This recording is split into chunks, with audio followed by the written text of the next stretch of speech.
There is one thing almost every high achieving woman I work with has in common, and it has nothing to do with her calendar, nothing to do with her career, and nothing to do with her morning routine or her productivity system or how many items are on her to-do list. It is this: she's giving her best energy, her clearest thinking, her warmest presence, her most generous self to people and relationships that are quietly, consistently not giving it back. And she feels guilty for noticing. If that landed somewhere in your chest just now, stay with me. This one's important. So I want to welcome you today to Best Life with Dr. Tora, the channel where high achieving women 40 plus come to stop settling and start designing a life that is finally fully theirs. If you are new here, I am so glad you found this. I'm Dr. Tora Brown, organizational consultant, executive coach, and the creator of the Best Life framework.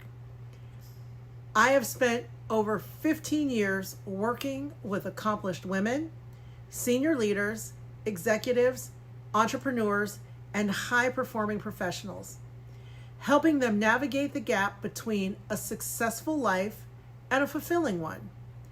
Everything we do on this channel is built around 4 pillars: body, expectations, schedule, and truth. We call it BEST. And when all 4 are aligned, something really powerful happens. You stop managing a life and start leading one. So hit subscribe if you haven't already, because I drop new content every week.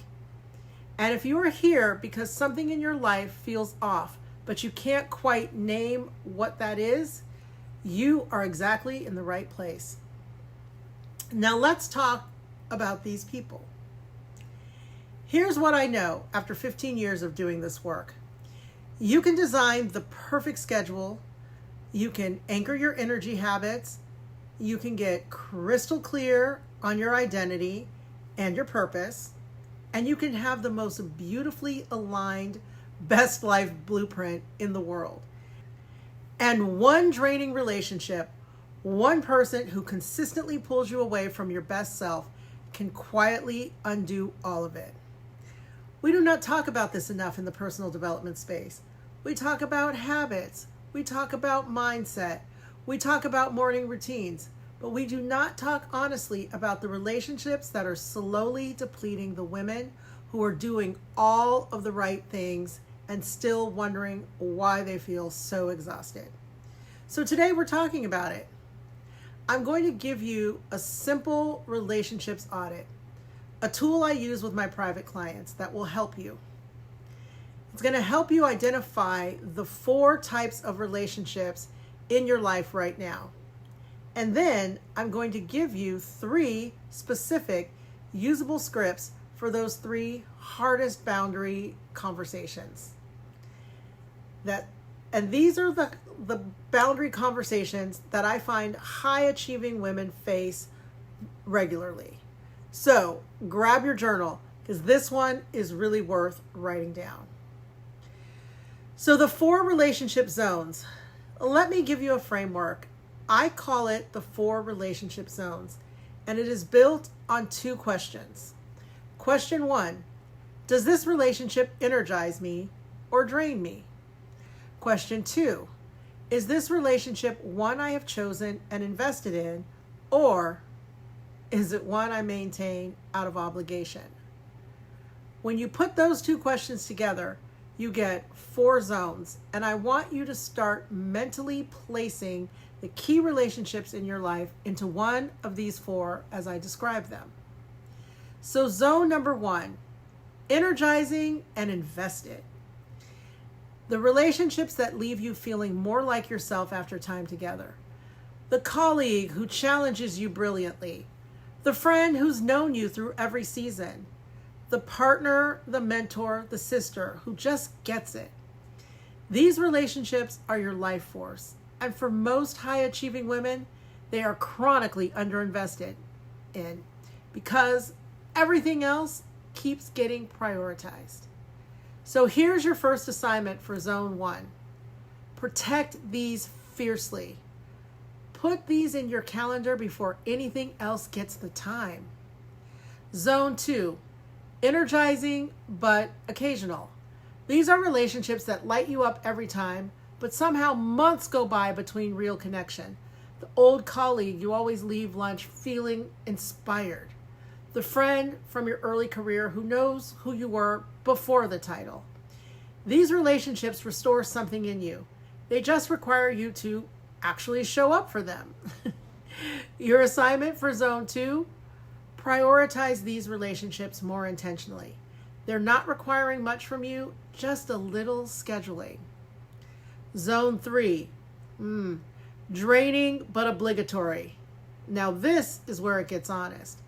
These are the relationships that consistently cost you energy, but carry real stakes. A family member whose dynamic is complicated but important. A colleague you must work with. A community obligation you genuinely can't step back from right now. These relationships are not optional, but they are also not sustainable without design. Your assignment for Zone 3, set clear, compassionate limits. And we'll talk about how to do that in a few minutes. Zone 4, draining and optional. This is the hardest zone because the relationships here are often ones you've had for a long time. Maybe since before you became who you are now. And maybe they were energizing once, but maybe the friendship has quietly become one-directional. Maybe the dynamic has shifted and nobody has said anything. These are the release candidates. Not with drama, not with cruelty, but with honesty and love. Your assignment for Zone 4, get honest. Staying in a draining, optional relationship out of guilt is not loyalty. It's depletion with a story attached. So, the boundary myth. I want to talk about boundaries because I think we've been taught to think about them completely wrong.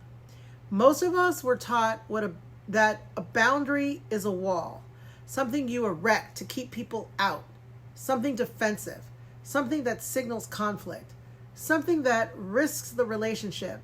And that framing, that mental model, is exactly why so many high-achieving women never actually set the boundaries they need. Because they don't want to be the wall. They don't want to be cold. They do not want to damage something they care about. So here's the reframe that I use with every client I work with. A boundary is not a wall. A boundary is a design decision. It says, this is how I show up best in relationship with you. This is what I need in order to be my most generous, most present, most genuinely caring self with you. Okay? A boundary is not about keeping people out. It is about showing up better for the people you are keeping in. When you set a boundary from that place and from care and clarity rather than from defensiveness and resentment, it changes the entire conversation. You're not protecting yourself from someone. You're designing a relationship that works for both of you. Now here is where the E in BEST comes in. And the E is expectations. And most boundary failures are not actually boundary failures. They are expectation failures. You never clearly said what you needed. The other person never clearly said what they needed. And both of you have been operating on assumptions that were never made explicit. The boundary conversation is often just the expectation conversation that never happened. And that's actually good news because it means the conversation is almost always much less dramatic than you've built it up to be in your head. Most people, when given clear, kind information about what you need, will respond with something much closer to understanding than you feared they would. Not always, but most of the time. The story you've been telling yourself about how this conversation will go, it's not how it's going to go most of the time. So I want to invite you to question it. So I have 3 boundary scripts, okay, that I use. And let me give you these scripts. And these are for the 3 hardest boundary conversations that I see high achieving women avoid. These are real, and I've helped clients navigate all 3 of these. I'm going to give you actual language, not concepts, not frameworks, actual words, because the reason most of us do not have these conversations is that we do not know what to say. So, the first script, the energy drain at work. This is the colleague, the direct report, or the peer who treats you as their primary emotional resource, problem solver, or unofficial therapist at work. You spend real time and real energy on their challenges. You leave those interactions depleted. And it has been going on long enough that it now has its own gravity. Here's what you say. I want to be a genuine support for you, and I have realized I need to be honest with you about my capacity. I cannot be your first call for this kind of challenge anymore. Not because I don't care, but because I'm not in a position to do this well for you right now. Here's what I can do. I'm available for, and this is where you insert your specific bounded thing. Then you say, for the rest, I think so-and-so, a resource, a person, approach, might actually better serve you. What this script does, it leads with care. It is specific about the limit, and it redirects without abandoning, and it does not over-explain or apologize excessively. So you want to remember, lead with care, be specific, and redirect without abandoning. The family obligation overwhelm. This is the family dynamic where you have become the default coordinator, caretaker, problem solver, or emotional anchor. It happened gradually. Nobody assigned it to you officially. And now it is so established that stepping back feels like a betrayal. So here's what you say. I love you, and I have been doing some honest thinking about how I've been showing up lately. And I realize I have been saying yes when what I actually mean is not right now, or I cannot sustain this. I'm not stepping away. I'm asking us to find a way to do this that works for both of us. Going forward, here is what I can genuinely offer. Be specific. And then for the other thing, I need us to find another solution, right? That's the other thing they have you doing. What this script does, it names the problem without blame. It separates love from obligation, and it offers a real alternative, and it makes a shared problem rather than a unilateral withdrawal, okay? So name the pattern, separate the love from obligation, and make it shared. The next one is for the one-directional friendship. And this is the hardest one because this person is not bad. They've not done anything wrong exactly, but somewhere along the way, the friendship became something you give and they receive.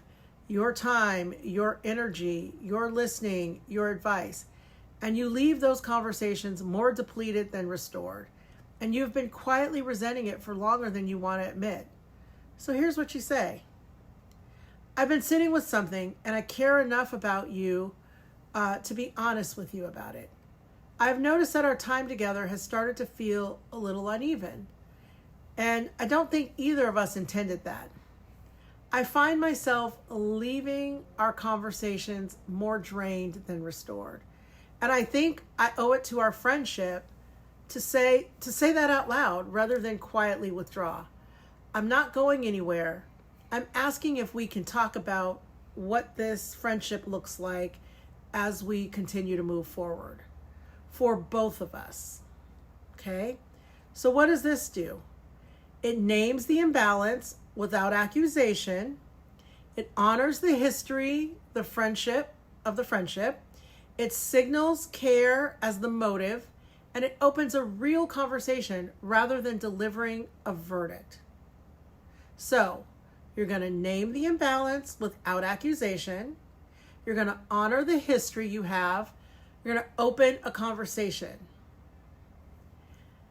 The best connection. And so I want to close the loop on where relationships fit in the best framework, because this is not a standalone topic. It touches every pillar. Your body carries the weight of draining relationships. Chronic stress from toxic or depleting dynamics is not just emotional. It shows up in your sleep, your energy, your immune system, your cortisol levels. The relationship audit is a health intervention. Your expectations are often the source of the boundary failure. You absorbed an expectation that you should always be available, or always be the strong one, or always put the relationship before yourself. And you have been living inside that expectation without ever consciously choosing it. Your schedule reflects your relationship priorities, whether you designed it that way or not. Look at your calendar. Look at who gets your time and who gets what is left. That is a relationship audit in itself. And your T, truth, that's the T in best, is where it all starts. The truth that you have outgrown some relationships. The truth that others need to be tended more carefully. And the truth that the most generous thing you can do for the people you love is to show up as your whole, rested, genuinely present self. Not as the depleted version who has given everything away before she even gets home. Your relationships are not separate from your best life. They are the architecture of it, right? So here is your challenge this week. Complete the 4-zone audit. Take the key relationships in your life and place them honestly, not where you wish they were, where they actually are. Then choose one conversation, one boundary, one design decision, not a confrontation, a decision about how you want to show up in one relationship going forward. And message me the word relationships, and I will send you the free relationships audit worksheet. It walks you through the 4 zones with reflection prompts. It gives you space to draft your own script before you have the conversation. If this episode resonated with you, share it with a woman in your life who needed to hear this today. You probably already know who she is. And if you are new here, welcome. I am so glad you found this channel. Subscribe so you do not miss what's coming next. And grab the free 7-day clarity jumpstart. The link is in the bio, and I'll also put it in the description here. It's the best place to start if you are ready to design your best life from the ground up. I am Dr. Tora Brown, and the relationships in your life should be adding to it, not quietly taking away from it. I'll see you next week. Have a great one. Bye.